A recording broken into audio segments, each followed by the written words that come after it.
आणि आम्ही सहज ते शिकवला आणि मुलांनी सहज म्हणलं बघा ती पोरगीनी पत्र लिहिले मॅडमला आणि तुम्ही मला इन्स्टाचा आयडी मागतात मॅडम तुमचा आयडी काय म्हणून बघा त्या पोरीने किती छान लिहिलं आणि मॅडमला पाठवलं पत्र. बरेच मुलं म्हणले मॅडम आम्ही पण पाठवतो तुम्हाला पत्र द्यावर तुमचा पत्ता बित्ता. मग माझ्या डोक्यात कल्पना आली की छान आहे की आपण हे सगळ्यांना पत्र लिहायला लावू आणि त्या पत्राच्या माध्यमातून म्हणजे त्याची फायदे इतके होते की विद्यार्थ्यांचं त्याच्यामध्ये मला लेखन कौशल्य कोणाला किती छान लिहिता येते, कोणाचं काना मात्र पुढं फुगतोय आणि कोणाच्या मनामध्ये काय हे सगळं त्या पत्रातून मला लक्षात आलं. म्हटलं ठीक आहे मग मी दिला माझा पत्ता आणि मग म्हणे पोस्ट कुठं असतं किंवा काय हे माहितीच नाही मुलांना पोस्ट काय असते. तर मुलांना म्हटलं जशी बँक असते तशी गावाला पोस्ट पण असते, तर आपल्याला पण उमापूरला पोस्ट आहे. ते म्हणजे हा का पहिले 1-2 दिवस त्यांना सगळं बुचकळ्यासारखंच वाटलं काय करावं काय नाही काय करावं. मग एका विद्यार्थ्यांनी सुरुवात केली की मॅडम मी पत्र लिहिले आता काय करायचं. 2-3 मुलं पोस्टात जाऊन आले तर मॅडम तिथं पैसे लागतात ना पोस्टामध्ये. म्हणलं किती लागतात तर ते म्हणले 45 रुपये लागतात एका पत्राला.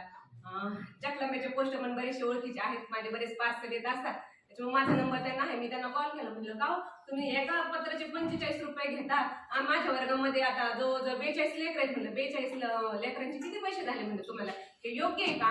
नाही हो मॅडम आम्ही 45 रुपये नाही घेत. मग स्पीड पोस्ट त्यांना सांगितलं असेल त्यांनी 5.5 रुपये घेतो. मग ती मुलं परत माझ्याकडे आली म्हणजे तुम्ही आता जा म्हणलं मी फोन करून सांगितलंय आणि मग 5 रुपयामध्ये त्यांनी पहिले मुलं गेले तर ते म्हणजे आम्ही असले पत्र घेत नाही तुम्ही काय कागदावर लिहून आणले तर वहीच्या पाण्याने चिटकिला असं घेत नाही का आम्ही आम्हाला पाकिटामध्ये लागले. म्हणजे ठीक आहे मग 2-4 मुलांनी पाकिटं बिकिटं केले. नंतर परत 2-4 मुलं गेले परत 2-4 नंतर तो पोस्ट तुमच्या हाय तसेच द्या कागदावर लिहा कशावर लिहा पण मी पाठीत होते पत्र. आणि असं करून जवळजवळ 1 महिनाभर चालू होतं ते पोस्टाचे त्यांचा कारभार की पोस्टात हा आज कोण गेलं मॅडम मी आज गेलो बरं का. शेवटी एक मुलगी राहिली आमची दिकरा म्हणून आणि ती काही त्याला काही कारणास्तव पोस्टात जातच नाही आलं. तिचं पत्र तयार होतं मग ते ठीक आहे जाऊ द्या सगळ्यांची आली ती मला मागून नाही हो मॅडम सगळ्यांचं पोस्टाने गेले माझं पण पोस्टाने आलं पाहिजे. म्हणजे ही जी क्युरियोसिटी होती की नाही सगळ्यांचं पोस्टाने गेले माझं पण पोस्टात आलं पाहिजे. आणि ज्यांचे पत्र आले की ते मी वर्गातून लगेच आज याचं पत्र आलं बरं का त्याचं पत्र आलं बरं. त्याला एवढा आनंद व्हायचा की आपण इथं टाकलेलं पत्र एसटीने पोस्टाचा असा मस्त प्रवास करून मॅडमच्या घरी गेले आणि मग मॅडमने पुन्हा पर्समध्ये घालून वर्गामध्ये आले.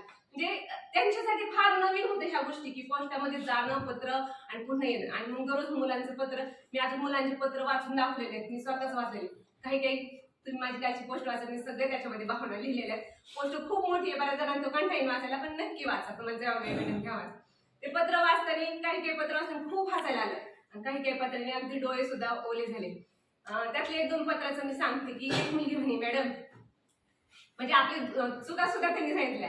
तर एक परी नावाची मुलगी तिने पत्रामध्ये लिहिली मॅडम तुम्ही छान आहे सुंदर आहे असं तसं खाली काय लिहिली पण मॅडम तुम्ही त्यांची ते केस जरा बांधून ठेवी जा ना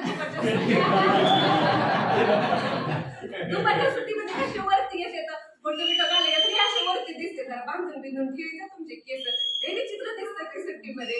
आणि नंतर म्हणते दररोज तुम्ही डबा घेऊन खाली जातात मॅडम तर कधीतरी आमच्याकडून जेवण माझी इच्छा आहे की मॅडम मी पण आमच्यासोबत जेवा म्हणून. आणि लगेच इतका हसू आलं ना लगेच असं भावनिक वातावरण झालं की मुलांना जर संधी भेटली तर मुलं किती छान लिहू शकतात. त्यानंतर एक अनुष्का म्हणून मुलगी होती ती सगळ्यात लास्ट बेंचला तर मुलांनी बेंच पकडलेले असेल त्याच्यात ती मुलगी लिहिती की मॅडम सांगू का तुझे छान शिकतात सगळं चांगलं सगळं भारी आहे पण ना मी लांब बसते ना सगळ्यात मागं ते मला दिसतच नाही मग मला तुम्ही कधीतरी पुढे बसून देत झालं. म्हणजे ही तिची जी सुप्त इच्छा आहे तिने ती पत्रामध्ये मांडली की ह्या मुलीला ही अपेक्षा आहे आपल्याकडून.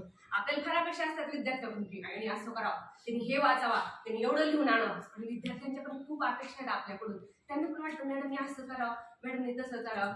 एक मुलगी तुम्ही मॅडम माझी मला तुमची ती साडी लई आवडते ती घातली जा ना तुम्ही घालीतच नाहीत ते. म्हणजे इतक्या बारीक सारीक गोष्टी त्यांनी मुलांनी लिहिल्या की बऱ्याच मुलांनी लिहिले की मॅडम तुम्ही जे स्पेलिंग बी वगैरे आणलं ना तेव्हापासून तेच भारी बरं का मला इंग्लिश अजिबातच आवडत नव्हतं पण त्या स्पेलिंग बीच्या उपक्रमामुळं फार आता सागर सर सांगते ना स्पेलिंग बीच्या उपक्रमाबद्दल.